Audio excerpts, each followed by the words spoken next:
Confiance en soi, ténacité, foi en son projet font partie du mindset lié à la réussite entrepreneuriale. C'est pourquoi chaque jeudi à 17h15 dans le Business Corner, Christine Andry vous partage des astuces uniques, des conseils, des idées et des interviews inspirantes pour garder votre flamme entrepreneuriale. Le Business Corner, créé pour vous aider dans les affaires, faciliter vos échanges et éliminer les barrières inutiles. Animée par Christine Andry, coach professionnelle spécialisée dans les entreprises, elle se concentre sur les problèmes réels rencontrés et vous aide à répondre aux préoccupations auxquelles vous êtes confrontés. Le Business Corner, c'est chaque jeudi 17h15 sur Facebook, LinkedIn et YouTube.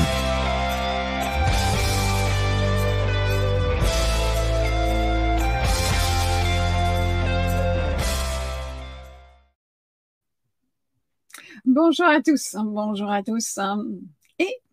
Et si vous laissiez enfin le projet, vous vous lanciez, enfin dans le projet dont vous rêvez. C'est vrai qu'il est en matière de création, comme en matière de développement d'activité, une phase de blocage, une phase où bien l'idée va rester une idée, et que ce soit la mise en forme ou la concrétisation, et ils vont rester dans les cartons. Eh bien, c'est ce que je vous propose de regarder aujourd'hui dans cette question du jour. Mais auparavant, qui je suis ? Eh bien, je suis Christine Andry, je suis catalyseur de créativité. Et ma mission, eh bien, c'est de vous aider à retrouver votre flamme entrepreneuriale pour transformer votre phase eh bien, de perte de sens, parce que cela peut arriver, y compris dans l'entrepreneuriat, en phase de créativité. Donc là, maintenant, place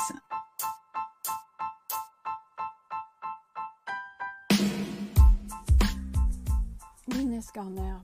Voici la réponse à votre question du jour.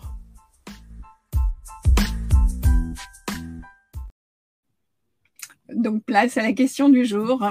Eh bien, comment passer de cette phase d'idée à une phase de projet ? Tout d'abord, je vais vous titiller un peu et je vais vous poser une question. Alors, votre projet, où en est-il ? Ou bien une autre question. Alors, quels sont vos projets ? Ces questions, eh bien, on les entend souvent, on nous les pose très souvent autour de nous par des gens bien intentionnés qui pensent nous aider. Et parfois, eh bien, ces questions, elles vont nous piquer au vif. Elles vont nous piquer au vif et elles vont, ou bien, à d'autres moments, elles vont être un moteur suivant notre état émotionnel. Alors, regardons déjà quelle est notre réaction par rapport à cette ou ces questions, à savoir quels sont vos projets, où en est votre projet. Certains vont mettre le nez dans le sable, faire l'autruche, donc ça va être des réactions indifférentes ou pas de réaction du tout, on va faire semblant qu'on n'a pas entendu, parfois la surdité. Être bien dans ce cas-là, c'est bizarre. On devient totalement sourd et hermétique à un bruit environnant, un bruit qui ne nous convient pas. Et puis à d'autres moments, on va avoir une réaction qui va être ça pique, ça me gêne, mais de quoi il se mêle, pourquoi il me pose cette question, j'en ai marre qu'on me pose toujours ces questions, qu'est-ce que ça veut dire, etc., etc. Et donc, à ce moment-là, j'appellerais ça une réaction qui est plutôt dictée par les émotions et surtout des émotions dites négatives, bien qu'il n'y ait pas forcément d'émotions négatives. Alors, si vous faites partie de cette catégorie de personnes qui avaient justement une réaction de ce type-là, à ce moment-là, je vous invite à regarder en fait quelle est l'émotion déjà qui se cache derrière. Est-ce que c'est de la frustration ? Est-ce que c'est de la colère ? Est-ce que c'est de la tristesse ? C'est à vous de voir déjà, d'analyser quel type d'émotion arrive à ce moment-là. Et une fois que vous l'avez identifié, cherchez à savoir mais pourquoi je réagis comme ça ? Pourquoi je suis en colère ? Je suis en colère parce qu'en fait, il vient titiller quelque chose chez moi qui est la notion du juste. Effectivement, je suis en colère, mais en colère contre moi-même parce que ce projet que j'ai envie de réaliser depuis un certain temps, eh bien ce projet, en fait, il ne bouge pas. Et donc, du coup, la seule réaction que je vais avoir, c'est une réaction d'opposition en disant « mais de quoi tu te mêles, de quoi vous vous mêlez, mêlez-vous de vos oignons, etc. etc. » Mais ça ne fera pas avancer votre projet. Donc, moi, je vous invite déjà à regarder du côté émotionnel si vous avez une réaction de ce type-là et voilà, analyser le pourquoi de cette réaction. Pourquoi j'ai cette réaction? Qu'est-ce que j'ai, quelle intention il y a derrière, hein, et quelle peur aussi cela engendre chez moi. Parfois, on peut arriver à un projet qui ne se met pas en route uniquement par peur de réussir. L'auto-coaching est toujours possible par ce type de questions. Si vous n'y arrivez pas, eh bien, n'hésitez pas à faire appel à un coach, hein, à une personne dont c'est le métier pour vous aider dans ce questionnement. En toute simplicité, moi j'ai mis en place justement des séances d'1h30 que j'appelle coaching flash, hein, qui peuvent vous aider à répondre vous-même, à répondre avec l'aide de quelqu'un, et par votre biais à ce type de questionnement. Et puis, il y a la réaction dite positive. La réaction dite positive, eh bien, c'est à ce moment-là que vous dites « Ah oui, c'est vrai. C'est vrai, j'avais un projet dans les cartons, j'avais une idée, j'avais un projet, j'avais réfléchi à quelque chose. Enfin, c'est plutôt j'avais une idée, mais derrière, en fait, je ne suis pas passée à l'action et je suis toujours dans le même mode. Eh bien, c'est peut-être l'occasion de profiter de mes vacances ou de vos vacances, hein, pour travailler sur ce projet. Donc, on part bien du stade, hein, du fait que vous avez l'idée, une idée qui va répondre à un besoin de vos clients, hein, parce que il ne suffit pas d'avoir une idée. Moi, je me souviens de mon grand-père qui a toujours eu des tas d'idées qui étaient plus loufoques les unes que les autres. Mais en fait, c'était des idées qu'il fabriquait dans sa tête, mais elles ne répondaient pas forcément à un besoin client. Donc, on va partir du postulat où vous avez une idée et que cette idée, vous l'avez bien validée comme étant une idée qui va répondre à un besoin client. L'été étant propice à la réflexion, eh bien, c'est le moment de passer à l'action et de passer de ce stade d'idée à ce stade, eh bien, de projet. Alors, vous allez me dire, pourquoi est-ce que je ferais ça pendant mes vacances ou je ferais ça pendant la période estivale, hein? Eh bien, tout simplement parce que en période estivale, il y a moins de routine que d'ordinaire. Si je prends les chefs d'entreprise, par exemple, qui ont charge de famille, eh bien, je me lève tous les matins, il faut emmener les enfants à l'école, etc. On n'est pas dans cette routine-là. Et même pour les autres qui n'ont pas d'enfants et qui sont dégagés de ces responsabilités-là, il y a quand même un vent de quelque chose de différent à la période estivale, ne serait-ce que par la chaleur qui fait qu'on est obligé d'adapter, par exemple, ses horaires de travail, hein, ou autre chose.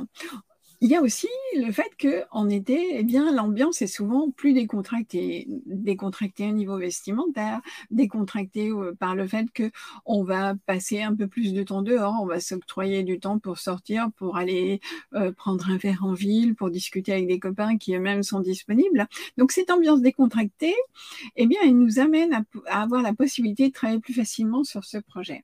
Puis il y a aussi le fait qu'il y ait moins de sollicitations clients. Hein, vous l'avez tous remarqué, c'est que on travaille énormément pendant les périodes scolaires, mais dès qu'on arrive en période hors scolaire, la sollicitation est beaucoup moins importante, en tous les cas pour toutes les professions dites intellectuelles, de développement, création, pas forcément pour les commerces, hein, mais toutes les professions auxquelles je m'adresse. Et puis, cette période-là, en été, souvent, il nous est plus facile d'atteindre cette notion d'équilibre entre, je vous le rappelle, la vie personnelle, la vie professionnelle, la vie sociale et le temps que je me consacre à moi. Dans la routine de tous les jours, dans le fait que ce soit un train-train quotidien et souvent qu'on soit happé par tout ce qui arrive, il nous est difficile de maintenir cet équilibre entre ces quatre parties, alors que l'été, on y arrive plus facilement.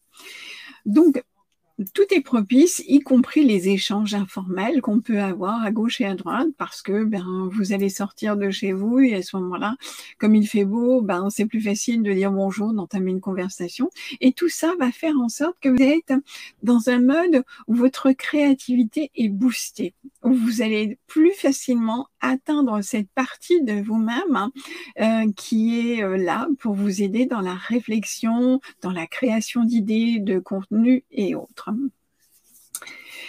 Et donc, dans quel cas votre créativité, vous allez me dire oui, mais dans ce cas-là, à contrario, dans quel cas votre créativité est-elle freinée?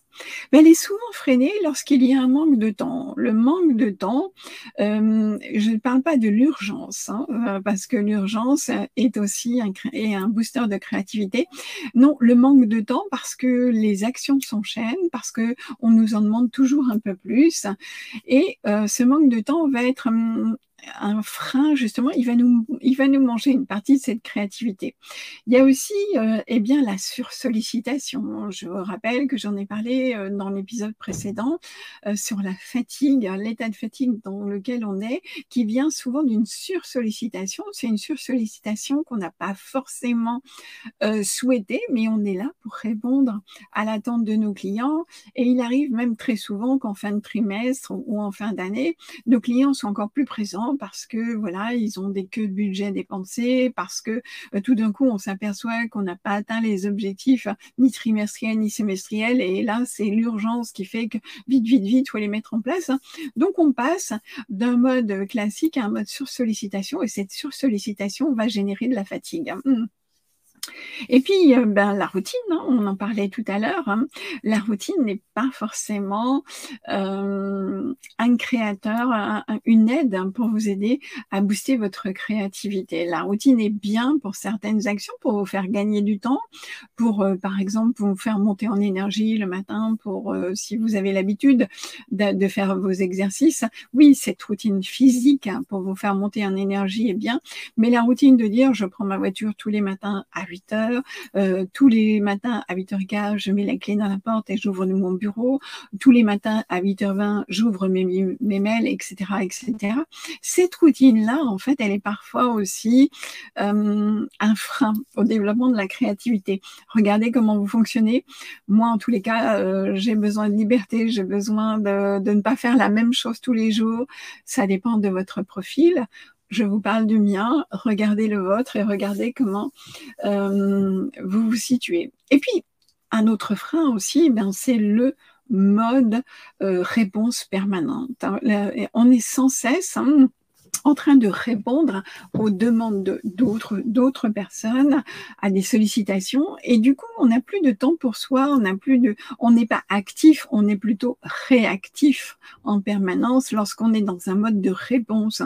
C'est pas qu'on attend le client, c'est pas qu'on attend sa demande, c'est juste que lui, il arrive et il faut mettre l'action en place et répondre à sa demande. Et donc, en fait, on passe d'un mode d'action à un mode de réaction. Et on a une tendance à se laisser emmener. C'est tellement plus confortable de réagir que d'agir. Pourquoi? Parce que dans la réaction, vous avez une partie de l'action qui est déjà faite.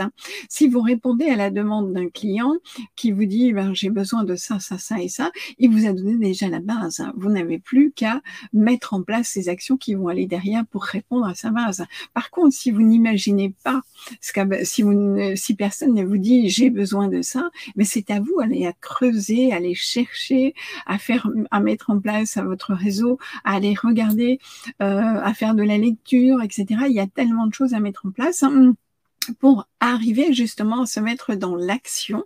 Donc voilà, un petit peu tous les éléments que j'avais envie de vous partager aujourd'hui sur justement, et si vous profitiez de la période estivale pour vous lancer enfin dans le projet dont vous rêvez.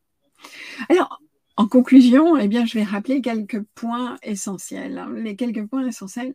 Lancer, ça veut dire, amorcer pour mettre en place un plan d'action. Donc, l'amorçage, on a dit, on va commencer par remettre en place, aller rechercher l'idée qu'on avait pour répondre aux besoins de notre client. Cette idée, on va profiter de cette période estivale pour la transformer en projet. Pour la transformer en projet, pour ça, eh bien, je vous invite à réfléchir aux grandes lignes à mettre en place, hein. Non pas travailler dans le détail, parce que ça, c'est ce qu'on va faire, ce que vous allez faire au fur et à mesure, mais les grandes lignes de votre projet, quelles sont-elles? Quelles sont-elles? Et c'est ça qui va vous aider à finaliser en fait votre objectif. C'est ça qui va vous aider à construire votre vie, votre vision et à voir là où vous voulez aller et là où va être l'aboutissement. Pour cela, eh bien, je vous invite aussi, cinquièmement, à fixer des dates, hein. Fixer des dates, hein, mais pas qu'une date de fin. Il faut aussi une date de démarrage. On l'oublie souvent, celle-là. Donc, une date de démarrage, des dates intermédiaires, hein, et puis, eh bien, la date finale de la mise en route de votre projet. Ça ne veut pas dire pour autant que la date finale ne sera pas à certains moments bougée, puisque eh bien, les aléas font que ce que nous avons comme idée parfois est freiné par certaines choses, certains aléas. Donc n'hésitez pas à la bouger, mais quoi qu'il en soit, dès le départ, fixez-vous une date de début, des dates intermédiaires et une date de fin. Et mon dernier conseil, eh bien, faites un rétro-planning. Faites un rétro-planning avec justement en tenant compte de ces dates, hein, en tenant compte des phases intermédiaires de votre projet. Et puis, c'est ce rétro-planning-là qui va vous permettre de développer chaque partie de votre projet. Donc, si vous vous lanciez et si vous décidiez de passer à l'action, de vous lancer dans le projet dont vous rêviez en cette période estivale, eh bien, je vous invite à réécouter voilà, ces éléments-là en espérant qu'ils vous ont apporté un petit coup de boost, un petit coup d'énergie qu'ils n'ont pas provoqué, et s'ils tentaient même qu'ils aient provoqué une réaction négative, que cela puisse vous permettre également de passer à l'action en analysant la réaction pour que dorénavant, à partir du moment où cette question vous est posée, vous ne soyez pas en réactivité, mais en activité en disant « Ah, ça y est, c'est bon, je l'ai, là maintenant, je vais passer à l'action ».